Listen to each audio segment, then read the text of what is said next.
Good morning friends. ધોરણ 12 physics અને આજનું આપણું ચેપ્ટર નંબર 3 વિદ્યુત પ્રવાહ અને સ્વાધ્યાયના દાખલા ચાલી રહ્યા છે મિત્રો. ગઈકાલના લેક્ચર નંબર 20 ની અંદર આજનો 21 નંબરનો આજનો લેક્ચર છે. ગઈકાલના 20 નંબરના લેક્ચરની અંદર આપણે જોયું સ્વાધ્યાયનો છેલ્લો 16મો દાખલો જોયો, 15 અને 16. મિત્રો 17મો દાખલો એક હોમવર્ક માટે આપી રહ્યો છું. આગળ એક દાખલો એકદમ ઈઝી હતો, r બરાબર રોયલ બાય જે એમસીક્યુ ટાઈપનો હતો એ તમને હોમવર્કમાં આપ્યો હતો. મિત્રો આ 17 નંબરનો જે સ્વાધ્યાયનો દાખલો છે, સમજૂતી આપી દઉં છું તમને. કોષ્ટક આપેલું છે જેમાં પ્રવાહ આપેલા છે અને વોલ્ટેજ આપેલા છે, અને એ કોષ્ટક પરથી શું કહી શકાય એવું માંગેલું છે. મિત્રો તમને લગભગ જુદા જુદા 10 રીડિંગ આપેલા છે પ્રવાહના, અને એ પ્રવાહ માટે જુદા જુદા 10 રીડિંગ વોલ્ટેજના આપેલા છે.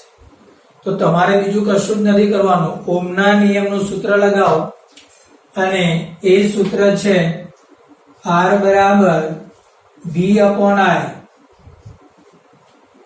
તમે દરેક રીડિંગ માટે વોલ્ટેજ અને પ્રવાહનો ગુણોત્તર લો. તો મિત્રો દરેક રીડિંગ માટે વોલ્ટેજ અને પ્રવાહનો ગુણોત્તર એ સરખો આવે છે, એટલે કે અચળ આવે છે. 10 રીડિંગ માટે આ ગુણોત્તર અચળ આવે છે. ગુણોત્તર અચળ આવવાનો મતલબ એ થાય છે કે અવરોધ R અચળ છે. મિત્રો અવરોધ R અચળ હોવું એટલે ઓહમના નિયમનું પાલન થાય છે તે મતલબ થશે. એટલે સ્વાધ્યાયનો 17મો દાખલો હોમવર્કમાં રહેશે, જેમાં 10 રીડિંગ માટે તમારે V/I નો ગુણોત્તર કરવાનો છે, અને એ ગુણોત્તર અચળ છે. તેના પરથી તમારે લખવાનું છે કે અહીં ઓહમનો નિયમ પડાય છે. ઠીક છે મિત્રો? ઓકે.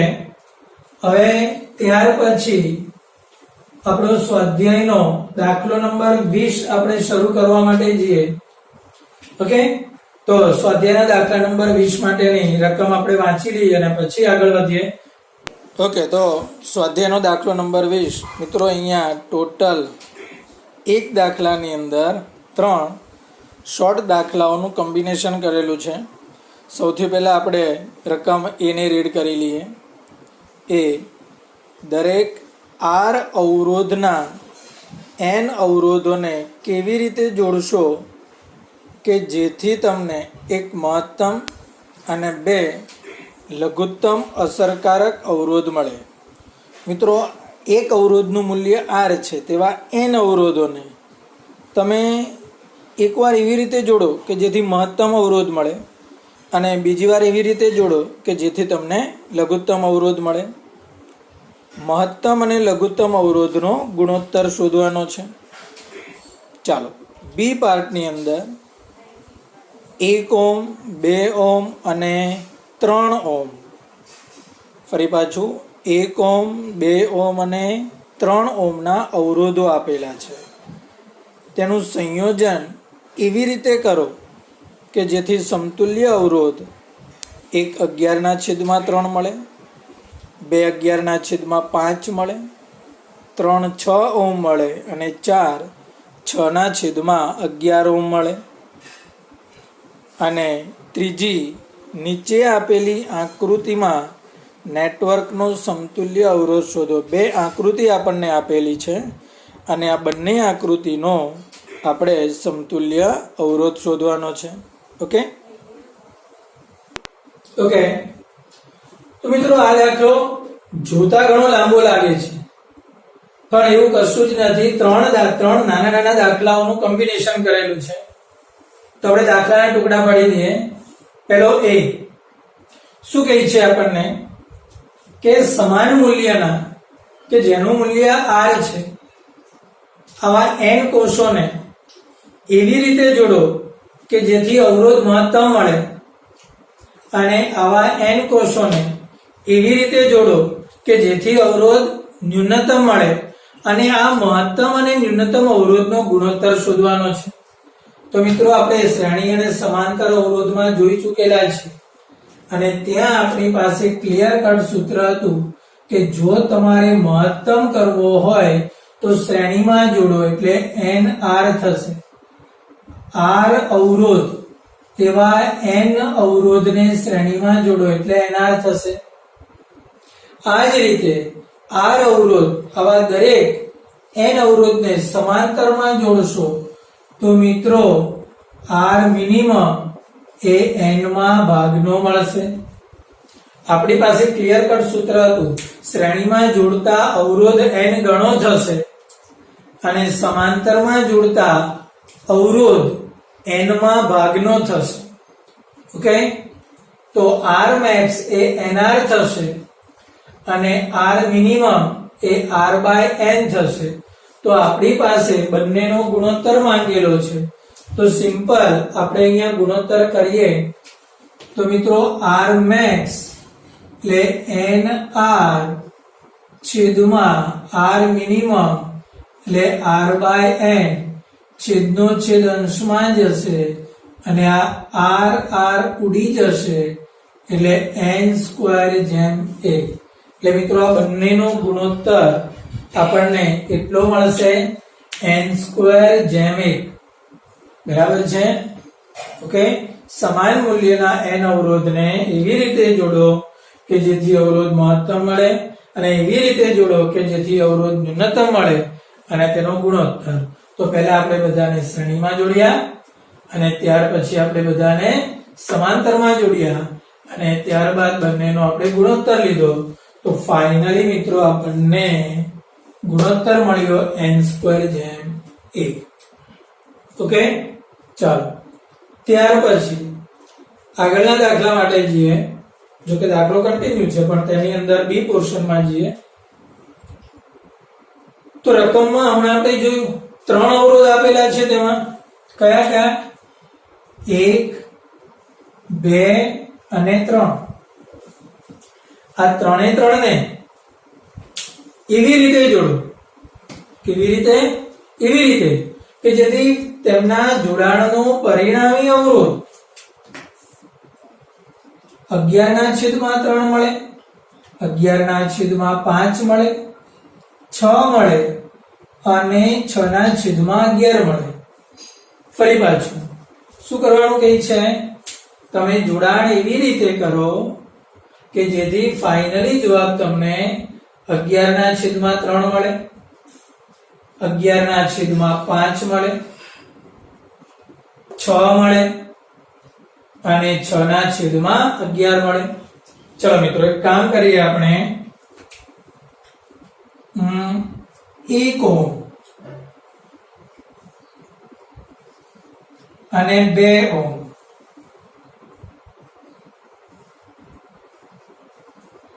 આ શ્રેણીમાં રાખીએ અને આની સાથે 3 ઓહમ ને સમાંતરમાં રાખીએ. તો આ બે ટર્મિનલ A અને B થયા. તો હવે આનો સમતુલ્ય અવરોધ કેટલો થશે? ઓકે, ચાલો 1 અને 2 સમાંતર.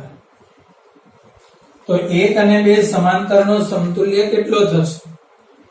યાદ કરો આપણું સૂત્ર શું હતું? 1/1 + 1/2. એટલે શું થશે?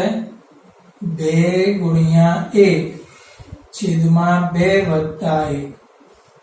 આનો સમતુલ્ય થયો પ્લસ આ 3. તો મિત્રો આ તમારો પરિણામી અવરોધ R થશે. ઓકે, ચાલો આનું સાદુરૂપ આપીએ. 2 × 2 2 ને 1 3 + 3. આનો લસા કરીએ. 3 × 9 ને 2 11. તો તમારો આન્સર થયો 11/3. મતલબ કે આ પહેલો જવાબ મળી ગયો. આવી વાત સમજમાં? 3 અવરોધ છે અમારી પાસે, 1 ઓહમ, 2 ઓહમ અને 3 ઓહમ, અને મેળવવો છે 11/3. સિમ્પલ. 1 અને 2 ને સમાંતરમાં લઈ લો અને તેની સાથે 3 ઓહમ ને શ્રેણીમાં લઈ લો તો શું થશે 2 ગુણ્યા 1 છેદમાં 2 વત્તા 1 વત્તા 3 એટલે 2 ના છેદમાં 3 વત્તા 3 એટલે 11 ના છેદમાં 3. આ પહેલું કામ પૂરું. ક્લિયર? ચાલો હવે બીજું કામ 11 ના છેદમાં 5 કેવી રીતે થશે? ઓકે તો આ બીજા માટે આપણે 11 ના છેદમાં 5 તો આ 11 ના છેદમાં 5 કરવા માટે આપણે એક કામ કરીશું કે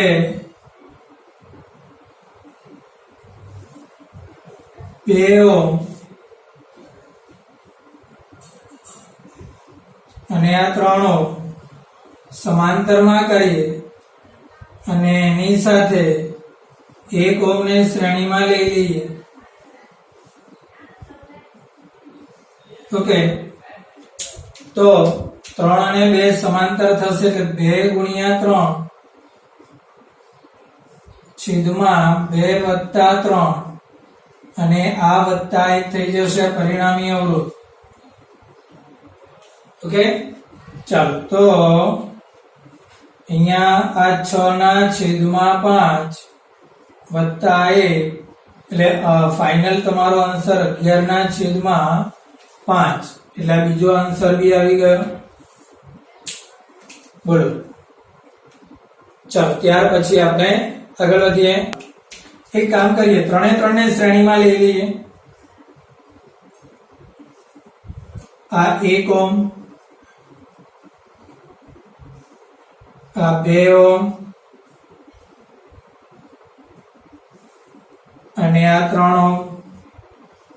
ચાલો તો આ 3 3 માટે ફાઇનલ આન્સર શું થશે? સિમ્પલ 3 3 નો સરવાળો 1 વત્તા 2 વત્તા 3 મતલબ કે 6 ઓહ્મ એટલે આપણો આ બીજો આન્સર બી આવી ગયો. ચલો 3 3 શ્રેણીમાં જોડવાથી આપણો આન્સર મળી ગયો. ક્લિયર? હવે એક કામ કરીએ 3 3 ને સમાંતરમાં જોડીએ. આ 1 ઓહ્મ આ 2 અને આ 3. ચલો 3 3 સમાંતરમાં આવી ગયા. આ ટર્મિનલ A અને આ B થઈ ગયો. ઓકે તો આના માટે સૂત્ર શું આવશે? 1/r is equal to 1/1 plus 1/2 plus 1/3. ચાલો તો શું આવશે અહીંયા આન્સર? 3 દુ 6 3 એકા 3 2 એકા 2 અને છેદમાં 3 દુ 6 એટલે 1/r. તો 1/r બરાબર 6 ને 3 9 ને 2 11 ના છેદમાં 6 એટલે r બરાબર 6 ના છેદમાં 11 6 ના છેદમાં 11 એટલે આ ત્રીજો આન્સર બી આવી ગયો. ચાલો આ 3 3 આન્સર આપણા ક્લિયર. ફરી પાછું આપણે આના માટે શું કર્યું? આના માટે 1 અને 2 સમાંતર એની સાથે 3 શ્રેણી. બરાબર છે? ચાલો આના માટે 3 3 ને શ્રેણીમાં લીધા, આના માટે 3 3 ને સમાંતરમાં લીધા. ઓકે તો હવે ઓકે તો ત્યાર પછી હવે આપણી પાસે સી વિભાગ. આ સી વિભાગની અંદર બે જુદી જુદી આકૃતિઓ આપણને આપેલી છે. એક આ આકૃતિનો પરિણામી અવરોધ શોધવાનો છે ને બીજો આ આકૃતિનો પરિણામી અવરોધ શોધવાનો છે. મિત્રો આપણી પાસે આ ભાગનું કઈ કામ નથી, આપણે કાઢી નાખીએ.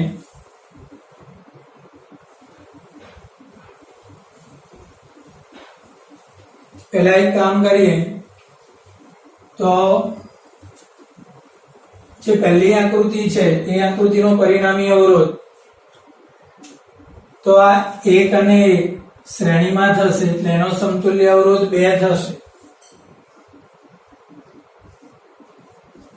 અને એ જ રીતે આ 2 અને 2 શ્રેણી એટલે તેનો સમતુલ્ય અવરોધ 4 થશે. આ રીતે. ઓકે હું માત્ર આ એક જ બોક્સની વાત કરી રહ્યો છું. તો આ ઉપરના ભાગમાં 2 અને આ ભાગમાં 4 તો 2 અને 4 નો સમતુલ્ય અવરોધ જો મારે બનાવવો હોય તો મિત્રો 2 ગુણ્યા 4 છેદમાં 2 વત્તા 4 એટલે 8 ના છેદમાં 6 એટલે 4/3 થશે. એટલે મને આ ફાઇનલી સમતુલ્ય અવરોધ 4/3 ઓહ્મનો મળશે. હવે આ 4/3 આ એક ચોસલું 4/3 નું થયું. તો આવા કેટલા ચોસલા છે મારી પાસે? 4 ચોસલા. તો ચારે 4 ચોસલાનો સમન્વય કરી તો આ એક 4/3, આ બીજો 4/3, આ ત્રીજો અને આ ચોથો, તો આ 4/3 3 વાર રિપીટેશન 4 વાર રિપીટેશનમાં થયા તો પરિણામી અવરોધ એટલે R બરાબર 4/3 into 4 એટલે 16/3 ઓહ્મ થશે. બોલો હવે છે વાત સમજમાં? ક્લિયર? ઓકે ચાલો હવે ત્યાર પછી આ જે આકૃતિ છે તમે આ બંને છેડાને ધ્યાનથી જુઓ તો ફાઇનલી તમારો અવરોધ એ આ R 5 વાર શ્રેણીમાં થશે અને આ બી છેડો અને આ એ છેડો, આ એ છેડો, આ પહેલો R તેની સાથે શ્રેણીમાં બીજો, આ ત્રીજો, આ ચોથો અને આ પાંચમો, 5 R શ્રેણીમાં એટલે R ઇક્વિવેલેન્ટ પરિણામી અવરોધ 5 વાર થશે. બોલો હવે છે વાત સમજમાં? ક્લિયર? એટલે આ આકૃતિનો પરિણામી અવરોધ 16/3 ઓહ્મ અને આ આકૃતિનો પરિણામી અવરોધ 5 વાર થશે. ઓકે ચાલો તો આ થયો આપણો સ્વાધ્યાયનો દાખલો નંબર 20. હવે શરૂ કરીએ આપણે સ્વાધ્યાયનો દાખલો નંબર 21. ઓકે મિત્રો, તો ત્યાર પછીનો આપણો સ્વાધ્યાયનો દાખલો નંબર છે સ્વાધ્યાયનો દાખલો નંબર 21. રકમ જરા વાંચી લઈએ. રકમ માટે આકૃતિની જરૂર પડશે. આકૃતિમાં જોતા રહો અને રકમ જરા રીડ કરો. ઓકે તો સ્વાધ્યાયનો દાખલો નંબર 21.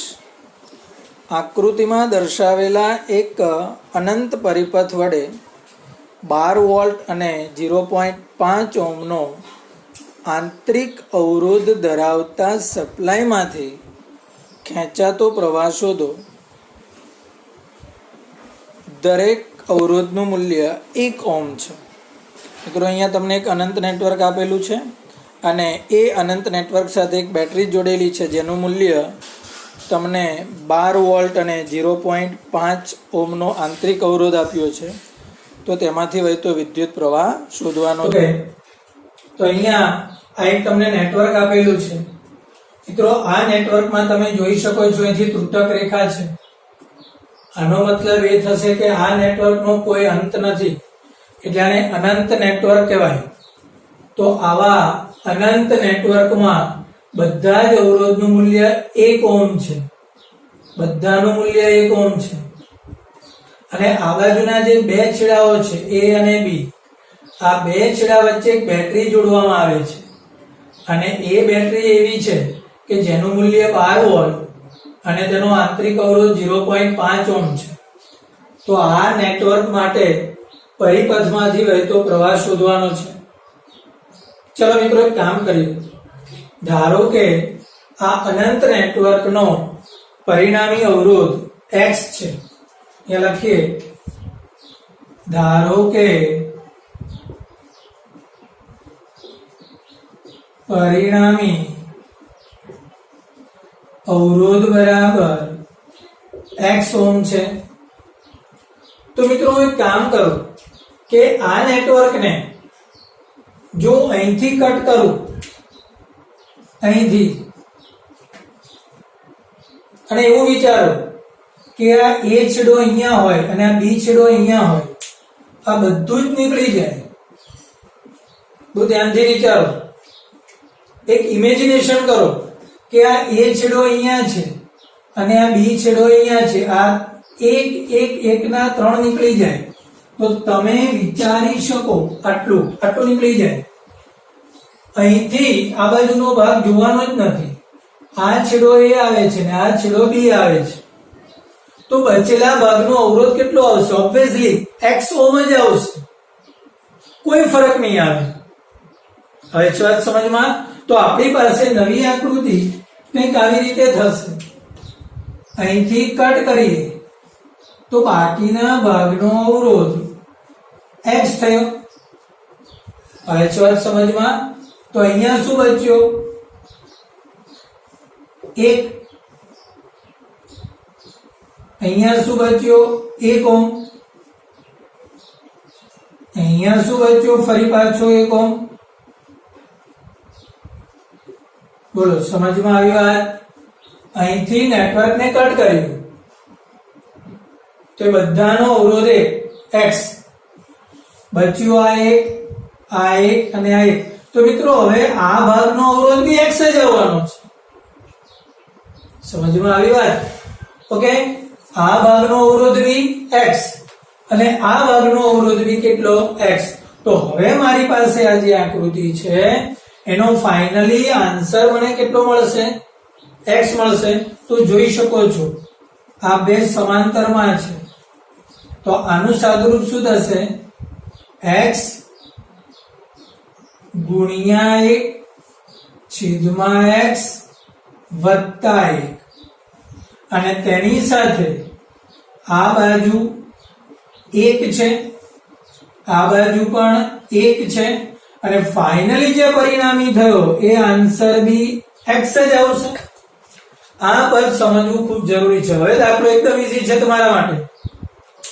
ફરી પાછું નેટવર્કને જો તમે અહીંથી કટ કરો, અનંત નેટવર્ક છે, તમે વિચારો અહીંથી અનંત લંબાઈનો તાર છે, હવે આ બાજુથી હું 1 સેન્ટીમીટર કટ કરી નાખું તો એને અનંત લંબાઈનો જ કહેવાય કે ફરક નહીં પડવાનો. તો હું અહીંથી આ 1 યુનિટ કટ કરું તો બાકીનો ભાગ કેટલો બચ્યો? x વધ્યો. આ એક, આ એક, આ એક. તો ફાઇનલી પણ x જ આવવાનો. તો આ x અને 1 નો સમાંતર x ગુણ્યા 1 ના છેદમાં x વત્તા 1, એની સાથે આ 1 અને આ બાજુ x શ્રેણીમાં. ફાઇનલી જવાબ બી તમારો x જ આવવાનો છે. ચાલો હવે આનું આપણે સાદુરૂપ આપીએ તો 1 વત્તા 1 એટલે 2, અને અહીંયા કેટલો થયો? x છેદમાં x વત્તા 1 બરાબર આ x થયો. ચાલો x વત્તા 1 આની સાથે ગુણાશે એટલે 2x પ્લસ 2 પ્લસ અહીંયા x અહીંયા ગુણાશે એટલે x સ્ક્વેર પ્લસ x. મિત્રો બધું જ સામે જવા દો એટલે આ x સ્ક્વેર, આ x માઇનસ 2x એટલે માઇનસ x થશે. સોરી, આ x ઉડી જશે, આ 2x પહેલી બાજુ જશે એટલે માઇનસ 2x થશે. આ 2 પહેલી બાજુ જશે એટલે માઇનસ 2 ઇઝ ઇક્વલ ટુ 0 થશે. હવે વાત સમજમાં? ઓકે, અહીંથી તમે ડેલ્ટા વાળા પદનો ઉપયોગ કરી શકો છો. અચ્છા, ડેલ્ટા વાળા પદનો જો તમારે ઉપયોગ નથી કરવો તો આને પૂર્ણ વર્ગ પદાવલી બનાવીને પણ તમે આગળ વધી શકો છો. મિત્રો અહીંથી જે સાદુરૂપ છે આ તમારો યાદ કરો. a બરાબર 1, b તો કે -2 અને c તો કે -2. તમે અહીંથી ડેલ્ટા મેળવી શકો b² - 4ac, અને આના પરથી તમે બે વિકલ્પ મેળવી શકો આલ્ફા અને બીટા. તો મિત્રો તમારો ફાઇનલ આન્સર x બરાબર તમને આ મળશે 2.732. આ પહેલી રીત. શું કરશો તમે પહેલી રીતની અંદર? આ a, આ b અને આ c, ડેલ્ટા મેળવો, આલ્ફા અને બીટા મેળવો એટલે તમને x મળશે. અચ્છા, તમારે જો આ રીતમાં નથી જવું તો આપણી પાસે બીજી પણ રીત છે, અને બીજી રીતમાં આને પૂર્ણ વર્ગ પદાવલી બનાવો. x² -2x + 1 કરો, બરાબર। અને સામેની બાજુ ઇઝ ઇક્વલ ટુ આ 3 કરો તો -2 થઈ જાય। તો આનું સાદુરૂપ તમે આપશો તો x - 1 આખાનો વર્ગ બરાબર 3, તો x - 1 બરાબર √3 પ્લસ ઓર માઇનસ, તો x બરાબર આ કેટલા થશે 1 પ્લસ ઓર માઇનસ √3। તો મિત્રો x બરાબર જો માઇનસ √3 તો પોસિબલ નથી, 1 + √3 એટલે 1.73, તમારો આન્સર થશે 2.73 આ x। બોલો આવે છે વાત સમજમાં? ક્લિયર? તો મિત્રો આ તમારો x આવી ગયો। હવે અહીંયા બેટરી જોડાઈ છે, તો મિત્રો આપણો પરિપથ કંઈક આ રીતે થશે। આ તમારો x થઈ ગયો અને અહીંયા બેટરી જોડાઈ ગઈ, આ બેટરીનો આંતરિક અવરોધ R, આ બેટરીનું EMF E અને આ થઈ ગયો x। ઓકે, તો આ પરિપથમાંથી વહેતો તમારે પ્રવાહ જોઈતો છે। તો હવે આ પ્રવાહ જો જોઈતો હોય તો પ્રવાહ I નું સૂત્ર શું આવે? ચાલો સમજો કે આ x છે, x નથી, કેપિટલ R છે, તો યાદ કરો આપણું જૂનું સૂત્ર I બરાબર શું આવે? E/R + R।